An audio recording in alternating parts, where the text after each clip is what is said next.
అందరికీ నమస్కారం. అయితే ఒక బాధ్యత గల మేయర్గా ఈరోజు గౌరవ ముఖ్యమంత్రి రేవంత్ రెడ్డి గారిని ఆయన నివాసంలో కలవడం జరిగింది. 3 ఇష్యూస్ మీద.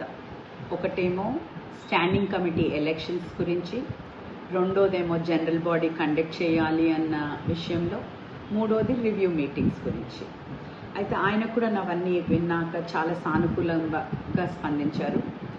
మీ అందరికీ కూడా తెలుసు, ఒక standing committee elections every year కూడా జరగాలి.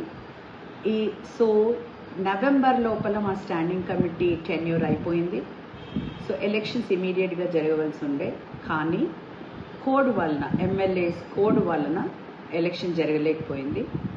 అదేవిధంగా జనరల్ బాడీ మీటింగ్ కూడా మాది ఆగస్ట్ లాస్ట్ అయింది. Every 3 months general body meeting కూడా జరగవలసింది. అయితే ఇప్పటి వరకు 5 months కూడా అయిపోయింది, జనరల్ బాడీ మీటింగ్ జరగలేదు. అండ్ మా కార్పొరేటర్స్ అందరు కూడా, అన్ని పార్టీలు, 4 పార్టీల కార్పొరేటర్లు కూడా నా దగ్గరికి పదే రావడం, మా ఆఫీస్కి వాళ్ళ వినతి పత్రం ఇవ్వడము, జనరల్ బాడీ కండక్ట్ చేయమనడము, మరి స్టాండింగ్ కమిటీ ఎలక్షన్స్ పెట్టమనడము, ఇవన్నీ కూడా వాళ్ళు వచ్చి నన్ను అడుగుతున్నందుకు నేను కమిషనర్ గారికి లెటర్స్ కూడా రాశాను. నిన్న కూడా ఒక లెటర్ పంపించాను.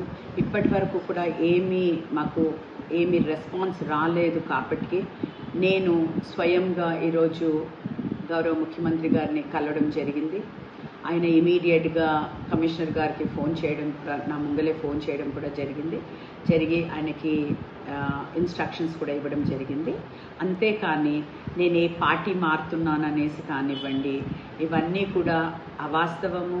ఇవన్నీ కూడా ఎవరు కూడా బిలీవ్ చేయొద్దండి. నేను తప్పకుండా ఏ పార్టీలో అయితే ఉన్నానో బీఆర్ఎస్ పార్టీతోనే ఉంటానని అందరికీ కూడా తెలియజేస్తున్నాను. Thank you.